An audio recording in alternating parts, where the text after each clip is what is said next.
Sarah Jung hated the silence of deep space.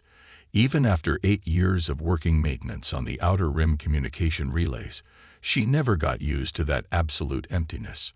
The only sounds were the hum of her maintenance pod's life support systems and her own breathing inside her helmet. Relay Station 2187. Please confirm completion of scheduled maintenance. The automated message from Central Command crackled through her comms. Negative, Central. Still working on the quantum alignment. These old relays take time, Sarah responded, her gloved hands carefully adjusting the delicate machinery. The relay stations were ancient technology, built during humanity's first expansion into deep space nearly a century ago. They formed a vital network that kept Earth's colonies connected across vast distances. A flash of light in her peripheral vision made her pause. At first, she thought it was just space debris catching the light of a distant star. But something about the way it moved caught her attention. It wasn't tumbling like normal debris. It was moving with purpose. Central, are there any registered vessels in my sector? She asked, already maneuvering her pod away from the relay. Negative, Maintenance Worker Jung. Your sector is clear of all scheduled traffic. The object was closer now, and Sarah could see it wasn't any kind of ship design she recognized. It was roughly cylindrical but seemed to ripple and shift as she watched, its surface changing like liquid metal under starlight. Her pod sensors weren't picking up any traditional engine signatures, yet the object was definitely moving under its own power. Against all protocol, and probably her better judgment, Sarah guided her pod closer. The object was massive, at least 5 times the size of her maintenance vessel. As she approached, patterns began appearing on its surface. Intricate, flowing designs that reminded her of circuit boards mixed with organic structures. Central, I'm detecting an anomaly. Transmitting visual data now. She knew she should wait for instructions, but curiosity had always been her weakness. It's what had driven her to take this isolated posting in the first place. Stand by, Worker Jung. Do not approach the anomaly. Repeat, do not. The transmission cut off abruptly, replaced by static. The object had stopped moving. As Sarah watched, a section of its hull began to transform, forming what looked like an entrance, an airlock perfectly sized for her maintenance pod. It was an invitation she couldn't ignore. Sorry, Central, she muttered, knowing her comms were dead anyway. But some opportunities only come once. She guided her pod toward the airlock, her heart pounding with a mixture of fear and excitement.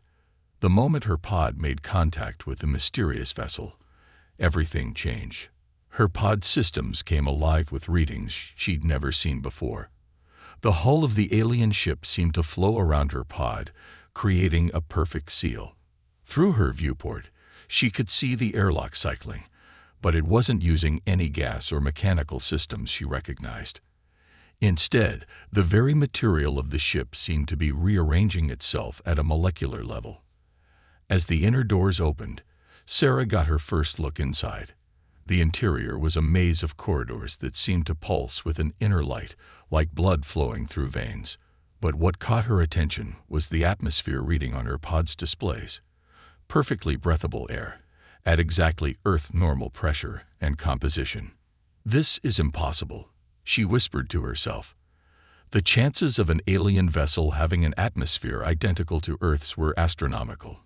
Unless a soft blue light began pulsing along the corridor walls, creating a path leading deeper into the ship. Sarah checked her suit seals one final time and grabbed her emergency kit. 8 years of maintenance work had taught her to always be prepared, even if this situation was far beyond anything covered in the manual. As she stepped out of her pod, she felt a subtle vibration through her boots. The ship was awakening, responding to her presence.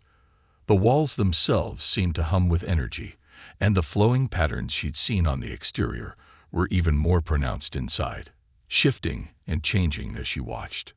"Hello," she called out, immediately feeling foolish. What were the chances that whatever built this ship would understand English? To her shock, the ship responded, not with words, but with a series of images that appeared in her mind. She saw stars, distant worlds, and what looked like maps of space, but mapped in ways she'd never seen before. The ship was trying to communicate. Before she could process what was happening, a new image filled her mind. A massive fleet of ships, dark and predatory, moving through space with deadly purpose. And behind them, worlds burning. The message was clear. Something was coming. Something terrible. And somehow, this ship, this impossible vessel, had been waiting for someone like her to find it. A holographic interface materialized in front of her, displaying symbols that shifted and changed until they formed words she could understand. Designation required. Who are you? Sarah took a deep breath. Everything she'd been taught about first contact protocols told her to retreat, to wait for Central Command to send experts. But she knew, somehow, that there wasn't time for that. I'm Sarah Jung, she said clearly. I'm human, from Earth, and I think you've been waiting for me. The ship's response was immediate. The corridor filled with a soft golden light, and she felt a wave of recognition, acceptance. The emotions weren't her own, but they filled her mind nonetheless. Sarah Jung, the ship's interface displayed. The awakening has begun. There is much to show you, and very little time. Are you prepared? She thought about her life. The lonely maintenance runs, the endless silence of space, her burning desire to discover something more out there in the void. This was what she'd been waiting for, even if she hadn't known it. Yes, she said firmly. Show me everything. The ship's corridors began to transform around her, and Sarah Jung, maintenance worker from Earth, took her first step toward a destiny she never could have imagined. The void wasn't silent anymore. It was singing with possibilities. The ship's interior transformed around Sarah as she walked deeper into its corridors. The pulsing lights that had guided her path began to coalesce, forming into a translucent figure that walked beside her. It took a humanoid shape, but its form rippled and flowed like liquid starlight. Your neural patterns have been accepted, the figure said, its voice resonating directly in Sarah's mind. I am the ship's consciousness interface. You may call me Atlas. Sarah studied the ethereal being walking beside her. Atlas, like the Titan who held up the sky. The name seems appropriate. Atlas responded, a hint of amusement in its melodic voice. I too carry a great burden of knowledge. This vessel is not merely a ship. It is a library, a warning, and a weapon, all in one. The corridor opened into a vast chamber that defied the ship's external dimensions. The walls were alive with flowing data streams, star charts, and what appeared to be genetic sequences. At the center stood a control interface unlike anything Sarah had ever seen. Organic crystals merged with living metal, forming a pilot station that seemed to breathe. This is impossible, Sarah whispered. The ship can't be this big inside. I saw its dimensions from my pod. Space itself is more flexible than your people currently understand, Atlas explained. This vessel exists partially in normal space and partially in what your scientists might call subspace. It's how we've remained hidden for so long. We? Sarah asked, her hand hovering over the crystalline controls. Who are your creators, Atlas? The holographic being's form flickered. They called themselves the predecessors. They evolved on Earth, long before humanity. When they detected the approaching threat, they knew they needed to seed the galaxy with guardians, ships like me, waiting for the right species to advance enough to find us. Sarah's mind reeled at the implications. You're saying there was an advanced civilization on Earth before humans. That's hard to believe. Atlas finished. Time erases much. The predecessors didn't just live on Earth. They thrived under the oceans of Venus before its atmosphere turned toxic, built cities on Mars before its magnetic field failed. But they knew their time was limited. They saw what was coming. The chamber's walls shifted, displaying images of vast, dark shapes moving between the stars. They seemed to absorb light itself, leaving nothing but void in their wake. The harvesters, Atlas said grimly. They consume civilizations, stealing their technology and knowledge before moving on. They're drawn to advanced species like moths to flame. The predecessors fought them to a stalemate, but at a terrible cost. Sarah walked around the control station, noting how it seemed to respond to her presence. Why me? Why choose a maintenance worker? Because you were curious, Atlas replied simply. Because when faced with the unknown, you chose to explore rather than retreat. The predecessors believed that trait, that uniquely human combination of curiosity and courage, would be crucial in the coming conflict. The ship suddenly shuddered, and new displays materialized in the air around them. We have company, Atlas announced. 3 vessels just emerged from hyperspace. Their configurations match known Harvester scout ships. Sarah's heart raced. They followed me. But how? Not you, Atlas corrected. They followed the energy signature of my awakening. I've remained dormant for centuries, waiting for the right person. Now that I'm active, they know someone has found me. The holographic being turned to Sarah, its form becoming more defined, more urgent. You have a choice to make, Sarah Jung. You can return to your pod. I'll mask your departure, and you can warn your people about what's coming. Or, Sarah asked, though she suspected she already knew the answer. Or you can take the pilot's position, bond with this ship. Help me complete the mission the predecessors designed me for. Atlas gestured to the crystalline control station. But I must warn you, the bonding process is permanent. You'll be changed, enhanced. The predecessors built safeguards into their technology, but merging with it will make you something more than human. The chamber's displays showed the approaching vessels clearly now, sleek, predatory shapes that seemed to drink in the starlight. Sarah thought about her life, about the endless quiet hours in her maintenance pod, always searching for something more in the void between stars. Will it hurt? She asked, her hand now resting on the crystal controls, which hummed beneath her touch. Yes, Atlas answered honestly, but so does any birth. Sarah took a deep breath, thinking of all the protocols she was about to break, all the regulations about first contact and unauthorized technology. Then she thought about those dark ships approaching, about the worlds they had consumed, about Earth lying vulnerable in their path. Do it, she said. The crystals beneath her hand flared with light, and the living metal of the ship began to flow up her arm. As the change began, as the ship's consciousness merged with her own, Sarah Jung understood that she had been wrong about the silence of space. It wasn't silent at all. It was singing. And now, finally, she could hear the song. Above them, the harvester ships began their approach, unaware that they were about to encounter something unprecedented.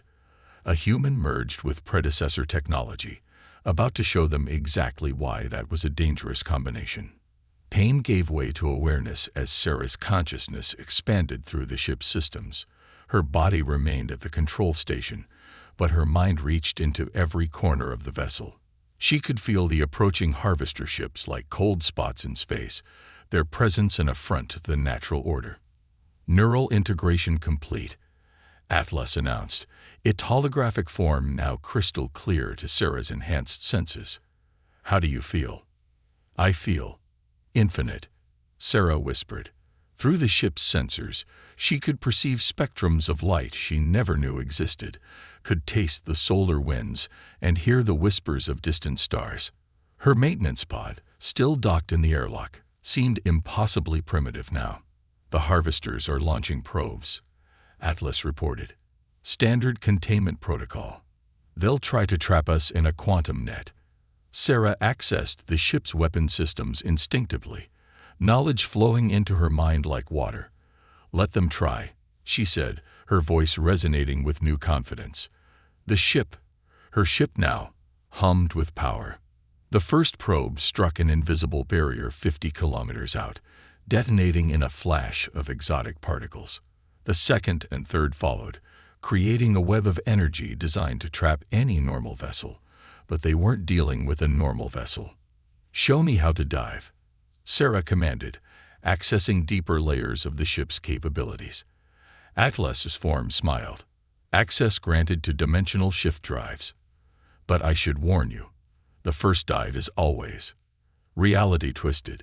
Sarah felt the ship phase between dimensions, sliding into spaces that human mathematics hadn't yet discovered. The harvester ships vanished, replaced by streams of probability and quantum potential. Here, in this between space, she could see the currents of dark matter that flowed between stars like cosmic rivers. Incredible, she breathed, watching patterns of energy flow past the ship like schools of luminescent fish. The ship isn't just traveling through space. It's traveling through possibilities, Atlas confirmed. The predecessors discovered that space-time is more like an ocean than a void. These currents connect everything: past, present, and potential futures. Warning signals flashed through Sarah's expanded consciousness. They're following us, she realized with shock. How? This should be impossible for them. The harvesters have had millennia to steal and adapt technologies from countless civilizations, Atlas explained grimly. They can't navigate these currents as naturally as we can, but they can force their way through. Sarah could feel them now, 3 dark tears in the fabric of reality, pursuing them through the quantum streams. She accessed more of the ship's memories, learning its capabilities faster than any normal human mind could process. The weapons, she said suddenly. They're not just for combat, are they? This ship was designed to do something specific to the harvesters. Correct, Atlas confirmed. The predecessors discovered a weakness in harvester biology, or rather, their technological evolution. But exploiting it requires precise timing and sacrifice. Sarah dove deeper into the ship's databanks, understanding flooding her enhanced mind. The ship's energy matrix. It can be converted into a quantum virus, targeting their specific technological signature. But the power required would burn out most of the ship's systems, Atlas finished, including many of your neural enhancements. The process could kill you, even with your improved physiology. A harvester weapon blast pierced the quantum realm, missing them by kilometers, but showing how close their pursuers had come. Sarah made her decision. Plot a course for the nearest dark matter nexus, she ordered. If we're going to burn out our systems, let's make it count. I want all 3 of them. The ship responded to her will, accelerating through probability spaces that human eyes were never meant to see.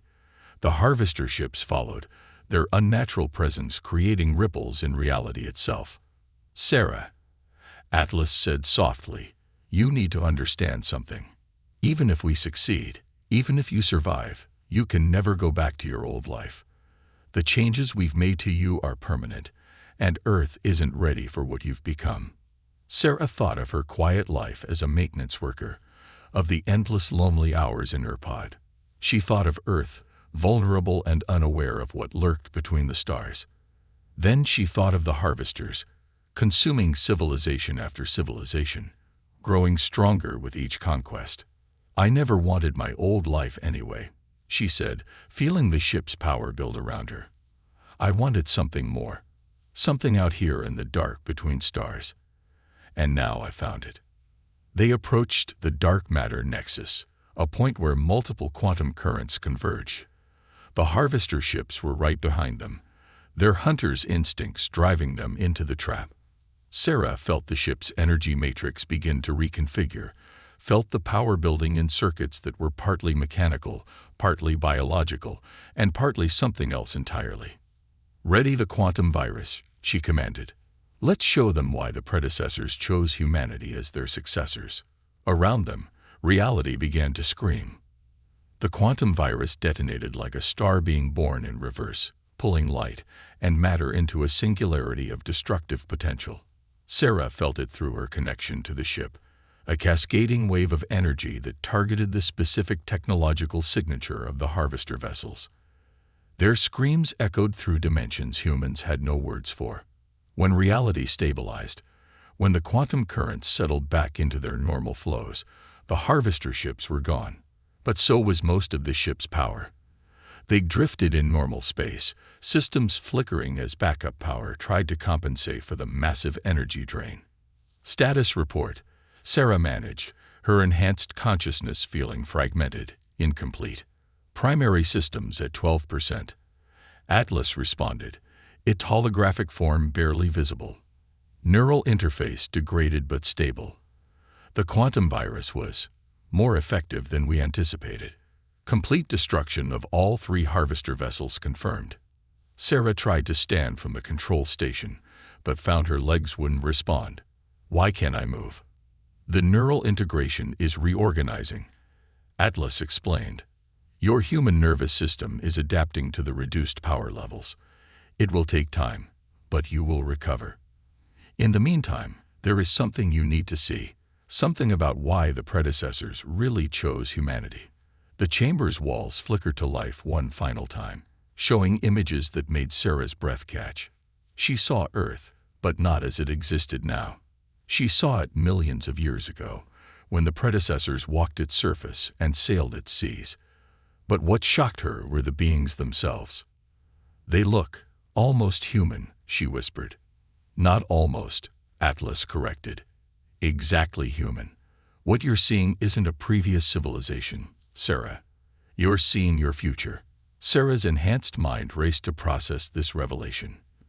That's impossible. They can't be from our future if they existed in the past. Time isn't the straight line your people imagine, Atlas said softly. The predecessors weren't a separate species that evolved before humanity. They are humanity, evolved over millions of years, having mastered time itself. When they detected the harvesters approaching their era, they knew they couldn't defeat them conventionally. So they developed a different strategy. The images showed massive ships, similar to the ones Sarah now inhabited, being scattered throughout space and time. They seeded their technology throughout history, Atlas continued, hidden where their past selves, where humanity, would eventually find it. Each discovery would push human development in subtle ways, preparing them for the eventual confrontation with the harvesters. We're in a time loop, Sarah realized. The predecessors created the technology that would eventually lead to their own existence. But why hide it? Why not just give everything to humanity at once? Because humanity wasn't ready, Atlas replied. The harvesters are drawn to advanced technology. If humanity developed too quickly, they would have been discovered and consumed before they could reach their full potential. The predecessors had to ensure a gradual, natural progression. Sarah's body was beginning to respond again, tingles of sensation returning to her limbs. So what happens now? We destroyed 3 of their ships, but there must be more. Many more, Atlas confirmed. But we've proven something crucial, that humanity, even at its current level of development, can successfully merge with predecessor technology. You're the first, Sarah, but you won't be the last. There are other ships out there, waiting to be found by the right people. Together, they'll form humanity's first line of defense against what's coming. And what about me? Sarah asked, finally able to stand, though shakily. What's my role in all this? Atlas's form solidified, becoming clearer as backup systems came fully online. You're something new, Sarah Jung. Neither purely human nor fully transformed. You're the bridge between what humanity is and what it will become. Your very existence proves that the predecessor's plan is working. The ship's sensors detected something, multiple signals approaching from the direction of Earth. Central command vessels, Atlas reported.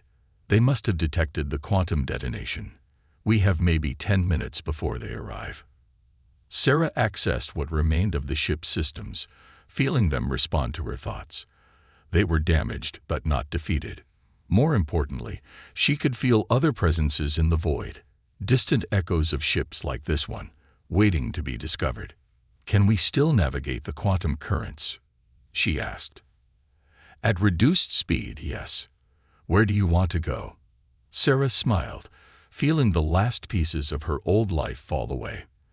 The maintenance worker who had feared the silence of space was gone, replaced by something far more interesting. Show me where the next ship is waiting, she said. If we're going to build humanity's defense force, we'd better get started. The harvesters will send more scouts once they realize what happened to these 3. And Central Command, they'll have questions about your disappearance. Let them wonder, Sarah replied, feeling the ship's systems align with her intent. They'll understand when they're ready. For now, we have work to do. The ship hummed to life around her, preparing to dive back into the quantum currents. As they phased out of normal space, Sarah thought she heard something. A distant chorus of voices, echoing through dimensions. The predecessor's other ships, calling to their siblings across space and time, waiting to help humanity take its next step toward an impossible destiny. Deep in the quantum currents between stars, Sarah tracked the signal of another predecessor vessel.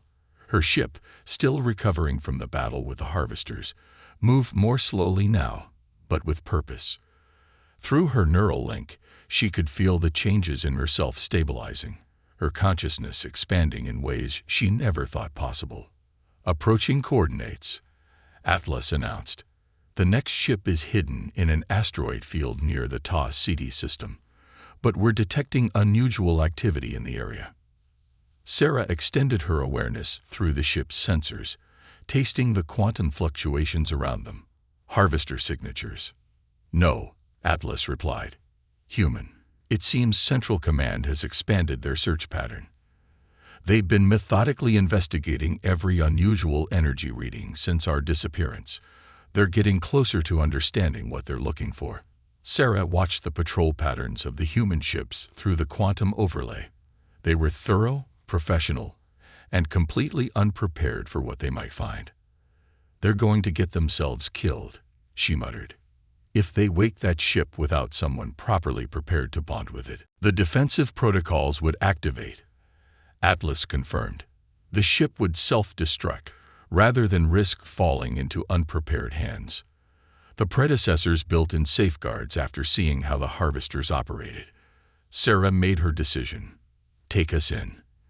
If humanity is starting to stumble onto these ships, they need to know what they're dealing with. It's time to make contact. The ship phased back into normal space at the edge of the asteroid field. Almost immediately, alarms blazed across multiple human vessels. Sarah could hear their communications channels exploding with activity as they detected her presence. Unknown vessel, a familiar voice crackled through the comm system. This is Central Command Vessel Hyperion. You are entering restricted space. Identify yourself immediately. Sarah recognized the voice. Captain Laura Chen, her former supervisor. This is Sarah Zhang, she responded, letting her voice carry across all channels. And I believe you've been looking for me. Silence filled the communications channels for several long seconds. Then, Sarah, we thought. The readings from your maintenance pod showed complete quantum dissolution. We thought you were dead. I got better, Sarah replied, unable to help a small smile. Captain, I need you to listen carefully. Your search patterns show you've detected something in this asteroid field. You need to stop the investigation immediately. These ships, they're not meant to be found randomly. They need the right people at the right time. These ships, Captain Chen's voice sharpened. You mean there are more like the one that appeared on our scans 6 weeks ago? The one that vanished into something our sensors couldn't track? Yes. And they're part of something bigger than you can imagine. The harvesters are coming, Captain. They're going to find Earth eventually. These ships, this technology, it's humanity's inheritance, but we have to claim it the right way. Through her enhanced senses, Sarah could feel the tension radiating from the human vessels. Their weapons weren't powered up, but their targeting systems were active, gathering data. She couldn't blame them for their caution. Prove it's really you, Captain Chen demanded. Tell me something only Sarah Zhang would know. Sarah thought for a moment. 3 years ago, during the Ganymede crisis, you broke regulations to send a maintenance pod to rescue a civilian mining ship. You falsified the logs to show it was a routine repair mission. You told me that sometimes regulations matter less than doing what's right. Another long pause. Stand by, Captain Chen finally responded. The command channel went quiet, but Sarah could still monitor the encrypted communications between the human ships. They were discussing options, trying to decide if she was a threat. "They're afraid," Atlas observed. "They should be," Sarah replied. "But not of us. Show me the ship we came to find." The sensors focused on a particular asteroid, larger than the others, its surface riddled with unusual formations that Sarah now recognized as camouflage. Another predecessor vessel lay dormant within it, waiting. "Sarah," Captain Chen's voice returned. "Central Command is divided on how to proceed. But I'm not. You've never been anything but honest in all the years I've known you. If you say there's a threat coming, I believe you. What do you need from us?" Sarah felt a weight lift from her shoulders. This was why the predecessors had chosen humanity, not just for their curiosity or courage, but for their capacity to trust, to take leaps of faith when necessary. "I need you to help me find the right people," she said. "The ones who look at the darkness between stars and see possibility instead of emptiness. The ones who chose to explore when they could have retreated. There are more ships out there, Captain. More pieces of the defense network we'll need when the harvesters arrive in force. But we can't just stumble onto them. We need to be ready." "And what about you?" Chen asked. "Will you come back with us? Explain everything to Central Command." Sarah looked at the dormant ship in the asteroid, then at the quantum currents still visible to her enhanced senses, flowing between stars like rivers of possibility.